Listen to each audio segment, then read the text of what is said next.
ఆ అనుక్షిపణి పరిధి 20,000 కిలోమీటర్లు. ఏకకాలంలో 10 ప్రాంతాలపై దాడి చేసే సత్తా ఆకట్టుకున్న DF-5C భారీ స్థాయిలో చైనా ఆయుధ ప్రదర్శన చేసిందట. శాంతి యుద్ధంలో ఏది కావాలో తేల్చుకోవాలని చెప్పి జిన్పింగ్ అమెరికాకు వార్నింగ్ ఇస్తున్నాడు. చూడు 20,000 కిలోమీటర్లు పోతాడట. ఇది 20,000 కిలోమీటర్లు పోయి ప్రపంచంలో ఏడ దాచుకున్న చైనా వాడి బాంబు పోయి ఆని చంపుతుంది. కరెక్ట్ పోతుందట. చైనా దగ్గర ఉన్నాయేమో గివి. ఇంకా మనము 20-30 ఏళ్ళు ఎన్నుకున్నాం.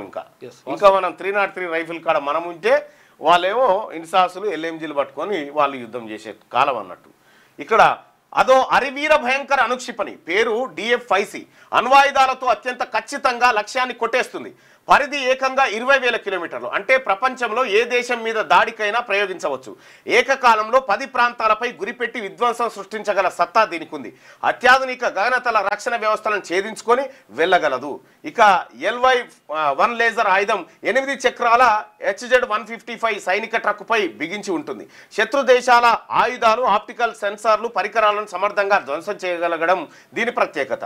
మల్టిపుల్ రాకెట్ లాంచర్లు గగనతల నుంచే ప్రయోగించే వీలున్న JL-1 అణ్వాయుధ క్షిపణి ఇలా 1-2. ఈ వార్త చూడాలి.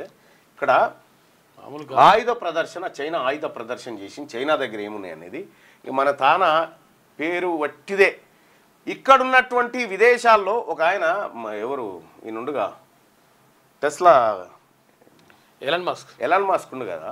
ఎలాన్ మస్క్ ఒక ఆయనకు ఆఫర్ ఇచ్చి $125 మిలియన్ వేతనంతో ఆఫర్ ఇస్తే ఆయన నేను చేరను పో అంటే మళ్ళీ ఆయనతో మీటింగ్లో కూర్చొని దాన్ని డబల్ చేసిండు. అప్పుడు ఒప్పుకున్నాడు. అంటే కొత్త ఇన్వెన్షన్స్ తయారు చేసి ఇక మనం ఏం చెప్పుకుంటాం ఇండియాలో కూర్చొని అమెరికాలో ఆయన టాప్, ఆయన మా దేశం ఆయనే, ఈయన మా దేశం ఆయనే, ఈయన మా దేశం ఆయన. ఈ దేశంలో ఒక్కటన్నా వాట్సాప్ కంపెనీ లాంటిది పుట్టిందా?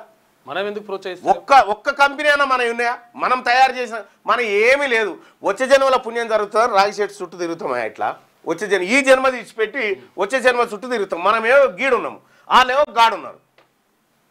ప్రపంచంతో పోటీ పడే పరిస్థితిలో ఉన్నామా మనం? ఏమన్నా ఎక్కడన్నా ఏ రంగంలోనన్నా ఉండాలంటే ప్రభుత్వం నుంచి ప్రోత్సాహం లభించాలి.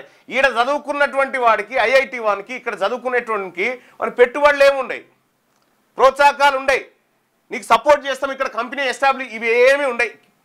వాటిది కంపెనీ పెడితే అంబానీ పెట్టాలి, లేకపోతే అదాని పెట్టాలి. మన తాన అమెరికా లాంటి దేశాలు వాళ్ళు తీసుకొని సభ్యత్వం ఇచ్చేస్తే వాళ్ళేమో ఇక్కడ మన సొమ్ముతోటి, మన ప్రజల సొమ్ములతోని, పన్నులతోని టాప్ విద్యార్థి చదువుకొని అటు అమెరికాకి వెళ్ళిపోతాడు. ఆయన అమెరికా నుండి సేవ చేస్తాడు. ఎప్పుడన్నా సర్కార్ బడికి కంప్యూటర్ కావాలంటే ఒకటి ఇస్తాడు, 20 పేపర్లకు చెప్తాడు. పౌరసత్వం ఇస్తే నోబెల్ బహుమతి ఆయన ఖాతాలు వేసుకుంటాడు. అత్యంత ఖచ్చితత్వంతో లక్ష్యాలపై గురిపెట్టేటువంటి క్షిపణి అట. ఇది చూడండి, అందరి దృష్టిని ఆకట్టుకున్న ద్రవ ఇంధన DF-5C ఖండాంతర క్షిపణిని ఒక్క వాహనంపై తీసుకెళ్లడం సాధ్యం కాదు. అందుకే దీనిని 3 భాగాలుగా విడదీసి తరలించి తర్వాత అన్నిటిని జత చేస్తారు. దీనిని నేలమాలిగ నుంచి కూడా ప్రయోగించవచ్చు. ఇది భూగర్భ స్థావరాలను కూడా ఛేదించగలదు. దాడి సమయంలో ధ్వని కంటే 10 రెట్ల వేగంతో ప్రయాణించగలదు. శబ్దం కంటే. దీన్ని ఎదుర్కోవడానికి ప్రస్తుత గగనతల రక్షణ వ్యవస్థలకు అతి తక్కువ సమయం మాత్రమే లభిస్తుంది. ఒకేసారి పలు సాంప్రదాయ వాటర్ హెడ్లను మోసుకెళ్తుంది. అత్యంత ఖచ్చితత్వంతో దాడి చేసే సామర్థ్యం ఖండాంతర బాలిస్టిక్ క్షిపణులకు ఉండదు. DF-5Cలో మాత్రం బైడు నేవిగేషన్ వ్యవస్థ సహా ఇతర టెక్నాలజీని వాడడం వల్ల 20,000 కిలోమీటర్లు ప్రయాణించిన అత్యంత ఖచ్చితత్వంతో లక్ష్యాన్ని ఛేదిస్తుందని చైనా చెప్తుంది. ఏముంది చూడు, ఆఖరికి భూమిలోకి చైనా డ్రోన్లను డ్రోన్లను తయారు చేసి నీళ్ళలో పోయే డ్రోన్లను తయారు చేసింది. ఇట్లా తిరుగుకుంటా లోపల నీళ్ళలో తయారు చేసిందంటే ఇప్పుడు ఇది నేలమాలిగల నుంచి కూడా నేలమాలిగల నుంచి కొడుతుందట భూమిలోకి. ఈ టెక్నాలజీలు ఎక్కడ ఉన్నాయి, మనం ఎక్కడ ఉన్నాము? మనమేమో మన ప్రజలు కూడా ఒక ఏది టెక్నాలజీ వైపు లేకపోతే ప్రపంచం ఎటుపోతుందో అటు వీళ్ళిద్దరు కలిసి జిన్పింగ్ తర్వాత పుతిన్ కలిసి ఏం మాట్లాడుకుంటున్నట్టు ఎరికేనా? మనిషి 150 ఏళ్ళు బతకట కదా ఇప్పుడు మనకున్నటువంటి టెక్నాలజీ తోటి. అంటే అవునవును తయారవుతుంది అని వీళ్ళు. మనం ఏం మాట్లాడుకుంటున్నాం? మన ప్రధానమంత్రి గారు పోయి ఏం మాట్లాడతారు? అచ్చే దిన్ ఆయేగి.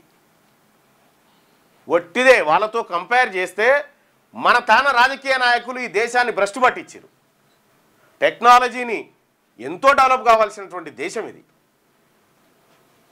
తిలా పాపం తలా పిడికన్నట్టు అందరి ప్రయత్నాలు ఉన్నాయి ఇందులో. కానీ